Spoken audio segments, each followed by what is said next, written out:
주시는 말씀은 전도서 9장 2절부터 9절 말씀입니다. 제가 가진 성경으로는 구약 957페이지 근처에 있습니다. 함께 찾아서 교독하도록 하겠습니다. 전도서 9장 2절부터 9절 말씀입니다.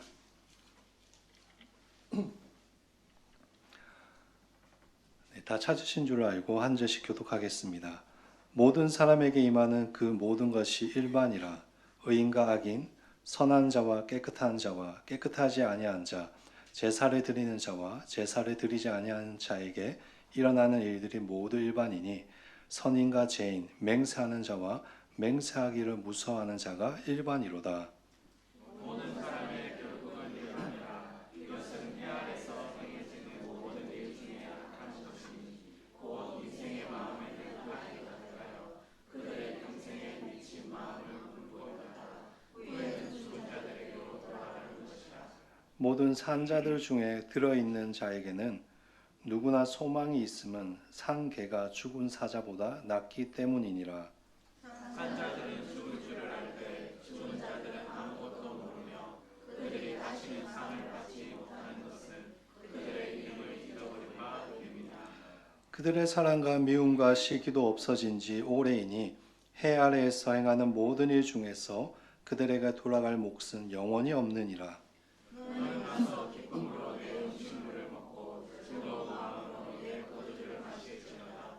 이는 하나님이 내가 하는 일들을 벌써 기쁘게 받으셨습니다. 내 의복을 항상 희게 하며 내 머리에 향기름을 그치지 아니하도록 할지니라. 내 헛된 평생의 모든 날 곧 하나님이 헤라에서 내게 주신 모든 헛된 날에 내가 사랑하는 아내와 함께 즐겁게 살지어다. 그것이 내가 평생에 얻은 내 몫이니라. 아멘. 이 시간 우리 박수 돌려드리겠습니다. 오늘은 추수감사주일입니다. 1년 동안 하나님께서 우리에게 베풀어 주신 큰 은혜에 감사하며 함께 예배 드렸으면 좋겠습니다. 아까 할렐루야 찬양대 찬양을 듣고 있는데 할렐루야 그러니까 감사합니다 이러더라고요. 우리 하나님께 감사 박수 한번 올려드릴까요? 1년 동안 하나님 은혜 없었으면 여기까지 오지 못했을 것입니다. 하나님 은혜로 여기까지 왔음을 고백합니다. 오늘은 우리가 지난 2주 동안 살펴보았던 마가복음은 잠시 멈추고 이제 전도서 9장 말씀을 함께 살펴보고 은혜를 나누고자 합니다. 오늘 우리가 살펴보는 이 전도서는 누가 쓴 성경일까요? 솔로몬이 쓴 성경입니다. 이 전도서는 솔로몬이 자신의 인생 노년기에 하나님께서 주신 지혜로 인생과 또 여러 가지 것들에 대해서 자신이 느낀 것과 신앙적인 교훈들을 기록한 책입니다. 그 중에서도 오늘 우리가 읽은 전도서 9장은 솔로몬이 하나님께서 주신 인생에 대해서 고백하는 것이고 이 인생을 우리가 어떻게 바라보고 또 어떻게 살아야 되는지에 대해서 기록하고 있습니다. 먼저 9장 앞부분에서 솔로몬은 모든 사람들의 운명에 대해서 이야기하고 있습니다. 오늘 본문 2절부터 3절 한번 자세히 한번 살펴보실까요? 여기 보시면 여러분 반복되는 표현이 있습니다. 솔로몬이 반복해서 쓰는 표현이 있는데 한번 무엇일까? 그게 한번 무엇인지 찾아보세요. 일반이라는 표현입니다. 2절 앞부분에 보시면 이렇게 기록되어 있죠. 모든 사람에게는 그 모든 것이 일반이라. 또 뒷부분에도 이렇게 기록되어 있습니다. 맹세하는 자와 맹세하기를 무서워하는 자가 일반이로다. 또 3절 앞부분에도 일반이라고 나옵니다. 모든 사람의 결국은 일반이라. 여기서 일반이라는 말이 특별한 예외가 없이 공통적으로 무엇인가를 경험한다는 뜻입니다. 2절 앞부분에 보시면 모든 사람에게 임하는 그 모든 것이 일반이라고 기록되어 있습니다. 모든 사람에게 어떤 무엇인가가 똑같이 임한다는 것입니다. 그것이 무엇일까요, 여러분? 죽음입니다. 죽음. 3절 맨 뒷부분에 보면 이렇게 적혀 있지 않습니까? 후에는 죽은 자들에게로 돌아가는 것이라. 그러니까 정리하자면 오늘 전도서 9장에서 솔로몬이 말하는 일반적인 거, 아무도 예외 없이 경험해야 되는 그것은 죽음입니다. 특별히 솔로몬은 모든 사람이 죽음을 피할 수 없으며 모든 사람이 똑같이 죽음을 경험한다는 것을 강조하고 있습니다. 이것을 강조하기 위해서 솔로몬은 여러 명의 사람들을 대조시키고 있습니다. 2절에 보시면 대조되는 인물들이 등장합니다. 의인과 악인, 깨끗한 자와 깨끗하지 아니한 자, 제사를 드리는 자와 제사를 드리지 아니하는 자, 선인과 죄인, 맹세하는 자와 맹세하기를 무서워하는 자, 이렇게 대조되는 인물들이 등장하죠. 전도자가 이렇게 완전히 대조되는 인물들을 나열하는 이유는 무엇일까요? 너나 나나 할 것 없이 모두가 죽음을 똑같이 경험할 수밖에 없다는 이야기를 하고 싶어서입니다. 의인이라고 죽음 앞에서 예외될 수 없고 또 악인이라고 죽음에서 예외되는 것도 아닙니다. 예수 믿는다고 여러분 우리가 죽음을 피할 수 있습니까? 피할 수 없습니다. 예수를 믿든 예수를 안 믿든 우리 모두는 죽음을 경험합니다. 죽음 앞에서 다 일반이라는 말입니다. 똑같이 죽음을 경험합니다. 제가 이 본문을 연구하면서 2절을 현대인의 성경으로 한번 찾아봤는데 2절을 이렇게 번역하고 있습니다. 한번 띄워주시겠습니까? 네, 감사합니다. 제가 읽어드릴게요. 인간은 하나의 공동 운명체이다. 의로운 자와 악한 자, 선한 사람과 나쁜 사람, 깨끗한 자와 더러운 자, 제사를 드리는 자와 제사를 드리지 않는 자가 다 같은 운명에 처해 있으니 선한 사람이 죄인보다 나은 것이 없고 맹세를 하는 자가 맹세하지 않는 자보다 나은 것이 없다. 여기 보시면 우리 인간은 무엇이라고 표현하는가 하면 공동 운명체라고 표현합니다. 정말 기가 막힌 표현이죠, 여러분. 인간이라는 존재가 결국에는 다 똑같은 운명을 가지고 있다. 같은 배를 탔다라는 것이죠. 인간의 마지막 목적지는 어디인가? 죽음입니다. 옛날 중국의 진나라에 우리가 다 아는 진시황이 있었습니다. 이 진시황이 매우 의지가 강한 사람이었습니다. 자신의 의지대로 국가들을 통일하여 나라를 세우고 또 글자와 화폐를 통일하고 도로를 뚫었습니다. 지금도 중국에 가면 진시황이 세운 만리장성 그리고 병마용갱이 있습니다. 그 정도로 진시황은 의지가 강하고 대단한 사람이었습니다. 그러나 천하를 움켜쥔들 건강을 잃으면 무슨 소용이 있었겠습니까? 안타깝게도 건강만큼은 자기 마음대로 하지 못했습니다. 그래서 어떻게 했는가 하면 몸에 좋다라는 것은 다 섭렵하고 몸에 좋은 곳을 찾아서 전국 곳곳을 방방곳곳에 사람을 보내서 찾아다녔습니다. 그런데 어느 날 우연히 진시황이 먹으면 늙지 않고 영원히 오래 살 수 있는 불로초가 있다는 소식을 들었습니다. 그래서 불로초를 찾기 위해서 큰 노력을 했습니다. 사방으로 수천 명의 사람들을 보냈고 국고를 낭비하였습니다. 그렇다면 끝내 불로초를 구했을까요? 구하지 못했습니다. 고작 온 천하를 통일한 황제였지만 고작 49세의 나이로 생을 마감했습니다. 저 북한에도 그런 분이 있습니다. 김일성입니다. 김일성 여러분. 제가 국민학교 때였는데 갑자기 담임 선생님께서 이렇게 뛰어 들어와서 김일성이 죽었다면서 TV를 틀고 같이 뉴스를 보았습니다. 그때 장면이 아직도 기억이 나는데요. 저는 나라가 망하는 줄 알았어요. 그때 선생님이 소리 지르고 들어오셔가지고 그런데 김일성이 찾아보니까 영원히 살고 싶어서 무엇을 만들었는가 하니까 김일성 장수연구소를 만들었다고 합니다.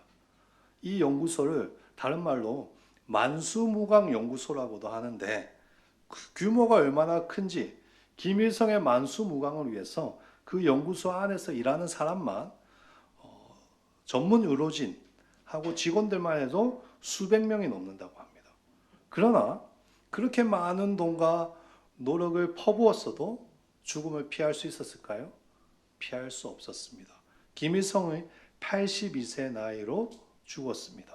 기계적 장치를 사용해서 생명을 어느 정도 연장시킬 수는 있었어도 죽음의 한계를 넘어설 수는 없었던 것입니다. 사랑하는 성도 여러분, 이게 인간의 한계입니다. 아무리 많은 재산과 아무리 많은 능력을 가지고 있어도 아무리 많은 것들을 소유하였다고 하여도 그 끝은 일반입니다. 동일합니다. 죽음입니다. 젊은 나이에 죽든지 나이가 90이 넘어서 죽든지 어쨌든 인간은 공동 운명체입니다. 그런데 여러분, 솔로몬은 이러한 죽음을 가리켜서 이제 뭐라고 표현하는지 보십시오. 악한 것이라고 표현합니다. 3절을 보실까요? 모든 사람의 결국은 일반이라. 이것은 해 아래에서 행해지는 모든 일 중에 어떤 것이다? 악한 것이다. 솔로몬은 죽음이 이 세상에서 이루어지는 모든 일 중에서 악이라고 표현합니다. 여기서 악하다는 말은 불행이라는 뜻입니다. 불행. 죽음이 모든 일 중에서 가장 불행한 일이라는 것입니다. 왜 죽음을 불행하다고 표현했을까요, 여러분? 열심히 살고 무엇인가를 성취했다 하더라도 죽음이 그 모든 것을 한순간에 빼앗아 가버리기 때문입니다. 얼마 전에 제가 지인을 통해서 저희 합신 신대원 선배 한 분이 갑자기 소천하셨다는 소식을 들었습니다. 저하고 막 친하지는 않은데 이렇게 얼굴은 알고 지내던 선배님이 갑자기 소천하셨다는 소식을 들었습니다. 잘 지내시다가 갑자기 쓰러지셨는데 그만 그 길로 주님의 부르심을 받은 것입니다. 이분이 저보다 고작 1살 많으십니다. 이제 40대 중반이고 수원에 있는 한 교회 담임 목사님으로 가신 지 1년도 안 됐는데 갑작스럽게 그런 일을 겪게 되셨습니다. 아직도 할 일이 엄청 많은데 죽음이 그 모든 것을 빼앗아 가버린 거죠. 그런 점에서 여러분, 죽음은 인간이 경험할 수 있는 가장 불행한 일입니다. 언제 어떻게 우리의 모든 것을 앗아가 버릴지 모르기 때문입니다. 아무리 많이 모으고 아무리 유명해지고 아무리 무엇인가를 멋있게 성취했더라도 죽음을 이길 장사는 없습니다. 죽음은 우리가 열심히 쌓아올린 것들, 우리가 소중하게 여기며 지켜왔던 것들 한순간에 무너뜨리고 빼앗아가 버립니다. 그렇다면 이 죽음이라는 공통되고도 불행한 운명 앞에서 우리 그리스도인은 어떻게 살아가야 할까요? 어떤 태도를 취해야 될까요? 제가 오늘 추수감사절인데 죽음 이야기를 계속해서 죄송합니다만 이 죽음 앞에서 우리는 어떤 마음을 가지고 살아야 될까? 한번 생각해 봤으면 좋겠습니다. 3절 뒷부분을 보면 여러분 이렇게 표현하고 있습니다. 인생의 마음에는 악이 가득하여 그들의 평생에 미친 마음을 품고 있다가 후에는 죽은 자들에게로 돌아가는 것이라. 한번 PPT를 띄워주시겠습니까? 제가 영어로 넣어놨어요. 자, 여기 보시면 미친 마음과 악에 대해서 NIV 성경, 킹 제임스 버전 성경 모두 다 이렇게 번역하고 있습니다. Full of evil and madness in their heart. 마음 가득히 악한 것들과 미친 것들에 사로잡혀서 살아간다는 것입니다. 여러분, 하나님을 모르는 사람들은 정말로 그렇게 살아갑니다. 에라 어차피 한번 살다가 죽는 인생. 내 마음대로 살아보자. 그렇지 않습니까? 에라 어차피 죽음 외에는 아무것도 남지 않을 건데 내가 저 새끼만은 망하게 하고 죽는다. 같이 죽자. 에라 어차피 죽으면 끝인데 다 때려치우고 여기서 뛰어내리자. 그런 식으로 마음속에 아까 미친 마음만 품고 살다가 결국 때가 되면 죽는 것입니다. 그러나 전도자는 우리에게 죽는 것보다 살아있는 것에 집중하고 감사하라고 오늘 말씀을 통해서 권면하고 있습니다. 여러분, 살아있는 것에 감사해야 됩니다. 오늘 4절부터 6절 말씀인데요. 한번 자세히 보세요. 여기 보시면 간단하게 요약하자면 한마디입니다. 사는 것이 죽는 것보다 낫다. 4절을 보십시오. 아무리 크고 용감한 사자도 죽으면 저 살아있는 작은 멍멍이보다 못하다는 것입니다. 그래서 산다는 것은 소망이 있습니다. 죽지 않고 이렇게 살 수 있다는 것은 하나님이 내게 주신 허락하신 복입니다. 여러분 5절과 6절에 나온 것 같이 죽음 후에는 사랑하고 싶어도 사랑할 수가 없습니다. 여러분 미워하고 싶어도 미워할 수가 없습니다. 시기하고 싶어도 시기할 수가 없습니다. 그래서 산다는 것에 우리는 감사해야 되는 것입니다. 결국 전도자는 하나님이 나에게 주신 이 생명을 감사하며 이제부터 즐기며 살라고 우리에게 이야기하고 있습니다. 7절 말씀인데요. 우리 7절 말씀 한번 같이 읽어보도록 하겠습니다. 너는 가서 기쁨으로 내 음식물을 먹고 즐거운 마음으로 내 포도주를 마실지어다. 이는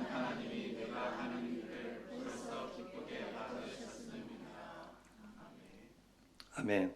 불평하고 원망하지 말고 늘 기쁨으로 즐거움으로 먹고 마시며 너에게 주어진 인생을 살라는 것입니다. 그럼 그것은 죄가 아닙니다. 7절 뒷부분에 기록된 것과 같이 그렇게 사는 것을 하나님은 기뻐하십니다. 하나님이 우리에게 주신 이 생명으로 먹고 마시는 것, 그 자체가 하나님이 우리에게 주신 복이라는 것입니다. 사랑하는 성도 여러분, 그 복을 누리시기를 축복합니다. 어떤 시간들은 지나가면 다시 되돌아오지 않습니다. 열심히 벌어서 지금 잘 모아서 나중에 좀 괜찮아지면 그때 즐기고 그때 하면 되지라고 생각하지만 나중에는 후회만 남을 뿐입니다. 지금 나에게 주어진 이 순간들을 감사함으로 즐기며 살아야 하는 것입니다. 제가 아는 어떤 형제가 있습니다. 이 형제가 서울의 대기업에 취업을 하였고 이 와이프 역시 좋은 직장에 취직해서 남부럽지 않게 살아갑니다. 서울에서 꽤나 비싼 아파트에서 살고 있고 또 남들이 다 부러워할 만한 외제차를 타고 다닙니다. 그런데 문제는 너무 바쁩니다. 아침부터 저녁까지 하루 종일 일을 하고 집에 와서도 또 일을 합니다. 부부가 아이들을 번갈아 가면서 돌보는데 아이들과 함께 할 수 있는 시간이 거의 없습니다. 식사도 대부분 때우기식으로 먹고 늘 일상에 찌들어서 그렇게 살아갑니다. 그런데 그 친구가 나에게 어느 날 그런 이야기를 했습니다. 저에게 형님, 제 인생은 성공한 것 같아요. 남들이 다 부러워하는 직장 다니고 좋은 아파트 살잖아요. 저 좋은 차도 있어요. 이 친구가 어릴 적에 너무 가난하게 살았습니다. 그래서 이 친구의 꿈은 언제나 무엇이었냐면 대기업 취직이었습니다. 그리고 부자가 되는 것이었습니다. 그래서 항상 이 친구가 나중에 무엇을 자랑하고 있는가 봤더니 자신이 대기업에 다니는 거, 자신이 유명한 연예인들과 같은 아파트에 사는 거, 자신이 남들이 다 아는 삐까뻔쩍한 외제차 타고 다니는 거, 이게 그 사람의 자랑의 전부인 것이죠. 그런데 그 인생은 제가 옆에서 이렇게 지켜보니까 사실 그렇게 행복해 보이지는 않는 것 같습니다. 아이들은 매일 새벽부터 오후 늦게까지 유치원과 학원에 갇혀 있고 부부 모두는 집에 저녁 늦게 들어와서 아이들 씻기고 자기가 바쁩니다.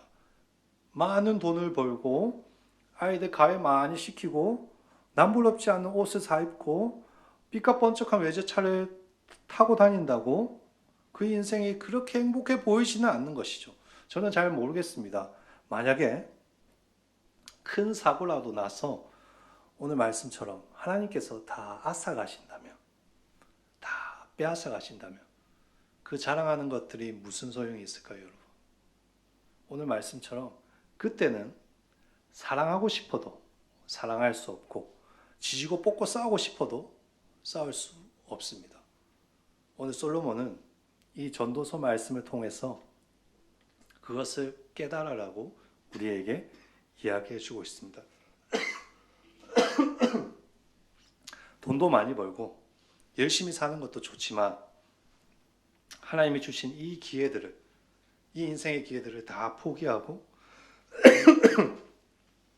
돈 버는 것에만, 성공하는 것에만 몰두하고 인생을 올인하며 살지 말라는 것입니다.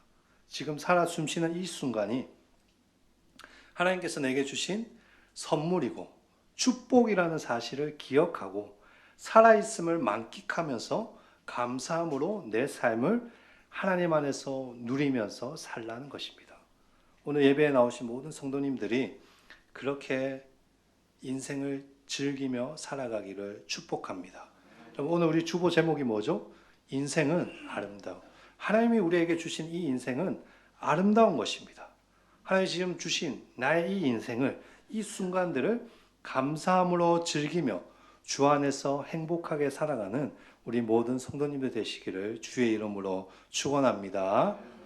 여러분 8절부터 이제 10절을 볼 건데요. 여기 보시면 8절부터 9절을 볼 것인데 이제 전도자는 구체적으로 어떻게 우리가 살아야 할지 이야기하고 있습니다. 우리 8절, 9절 말씀을 함께 한 목소리로 읽어보도록 하겠습니다. 같이 읽겠습니다. 내 의복을 항상 희게 하며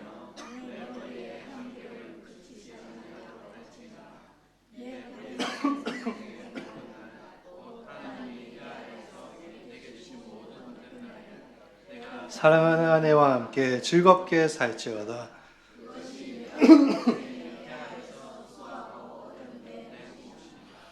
네, 제가 설교를 너무 열심히 하다 보니까 모기가 입에 들어가 버렸어요. 네, 날파리가. 이렇게 열심히 하는데, 네, 여러분. 먼저 8절 한번 보실까요? 8절을 보시면 깨끗한 흰 옷을 입고 머리에 뭘 하라고 했죠? 한기름을 바르라고 하고 있습니다. 히브리 문화권에서 여러분 흰 옷은 크게 두 가지 의미를 가지고 있습니다. 첫 번째는 순결함입니다. 순결함. 우리가 다 알고 있죠. 순결함.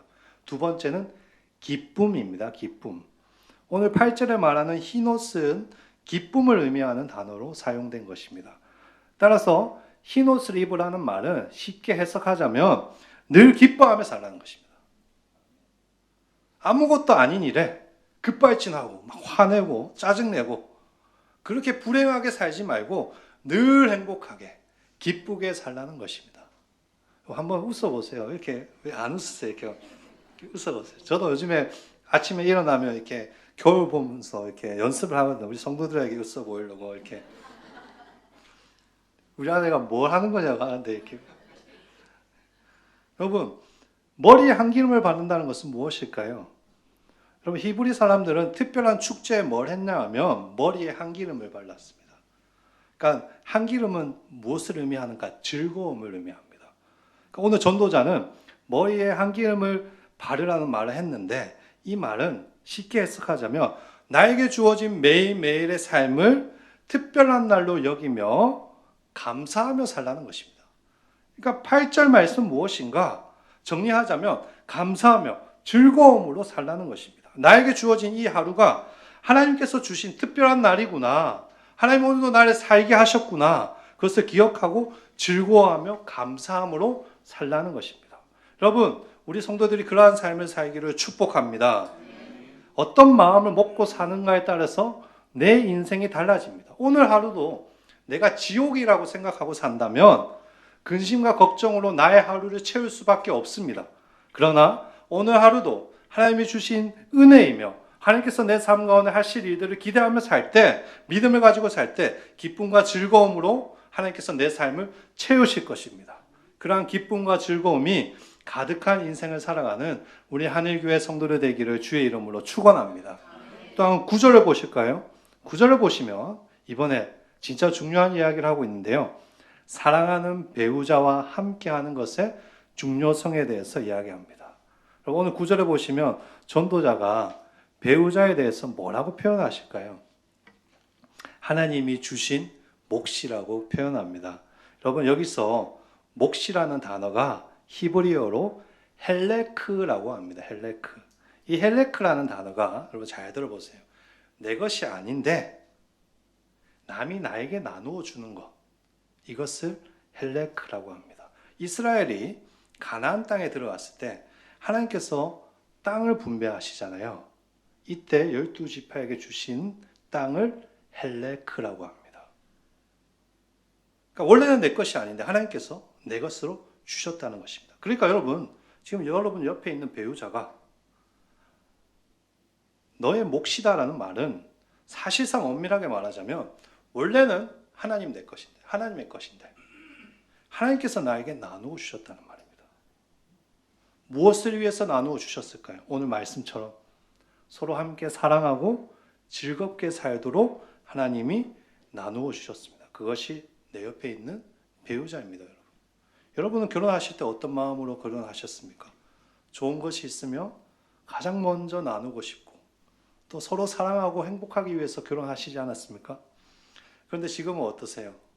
혹시 같이 있기만 해도 뭔가 불편하고 뭔가 믿고 막 그러십니까? 요즘에 그런 말 많이 하잖아요. 가족끼리 그러면 안 돼. 그럼 가족끼리 그래도 되는 거예요, 여러분. 가족끼리 그러세요. 여러분, 허깅도 하고 볼 뽀뽀도 하고 서로 사랑해야 되는 거예요. 하나님이 나에게 그것을 위해서 하나님 것인데 하나님의 것임에도 불구하고 배우자를 주셨습니다, 여러분. 주 안에서 서로 사랑하며 사는 것, 이게 우리 부부에게 하나님이 원하시는 것입니다. 사랑하는 성도 여러분, 하나님은 우리가 결혼 생활할 때 인생의 참 행복을 배우자와 함께 누리시기를 원하십니다. 주님 주신 이 날이 언제까지 이어질지 우리는 아무도 모릅니다. 그때까지 사랑하기도 시간이 부족합니다. 시간 나실 때 배우자와 함께 손도 잡고 영화도 보시고 데이트도 하십시오, 여러분. 좋은 식당에 가서 식사도 맛있게 하십시오. 그렇게 사는 거 나쁜 건 아닙니다. 왜 우리 경상도 사람들은 그런 거 잘 못하는죠? 저는 태어나서 저희 부모님이 손잡는 걸 거의 본 적이 없어요. 그렇게 살면 안 됩니다, 여러분. 이제부터라도 서로 사랑하고 주 안에서 함께 행복한 부부 생활, 주님 앞에 갈 때까지 그렇게 사는 우리 성도님들 되시기를 축복합니다. 사랑하는 성도 여러분, 오늘 우리가 전도서 9장 말씀을 통해서 여러 가지를 생각해 보았습니다. 인간의 공통적인 운명인 죽음에 대해서 먼저 생각해 보았고, 우리가 이 죽음 앞에서 얼마나 감사하며 어떻게 살아야 될지 생각해 보았습니다. 무엇보다는 전도자는 우리에게 살아있는 이 순간을 감사하라고 이야기하였습니다. 여러분, 오늘 하루도 감사하십시오. 오늘은 추수감사절입니다. 여러분, 생각해 보면 감사할 것이 얼마나 많습니까? 그런데 무엇이 제일 감사하죠? 지금 살아 숨쉬는 것, 이게 제일 감사한 것입니다. 이렇게 건강한 몸으로 예배 드릴 수 있고 아직도 사랑하는 사람과 함께 할 수 있다는 것은 정말로 감사한 일입니다. 하나님이 주신 이 선물들을 누리며 살아가십시오. 지금부터라도 후회가 남지 않게 사랑하는 사람과 또 나에게 주어진 이 삶의 모든 순간을 감사함으로 즐거움으로 살아가십시오. 그것이 추수감사절에 하나님께 우리가 드릴 수 있는 최고의 응답입니다. 앞으로도 우리 한일교회 성도님들이 주 안에서 아름다운 인생을 즐기시며 주 안에서 감사함으로 주의 복을 누리며 살아가는 그런 우리 한일교회 성도들 되기를 주의 이름으로 축복합니다. 아멘. 오늘 이 시간 말씀을 생각하면서 우리 함께 찬양하도록 하겠습니다. 날 구원하신 주 감사. 우리 함께 찬양하겠습니다.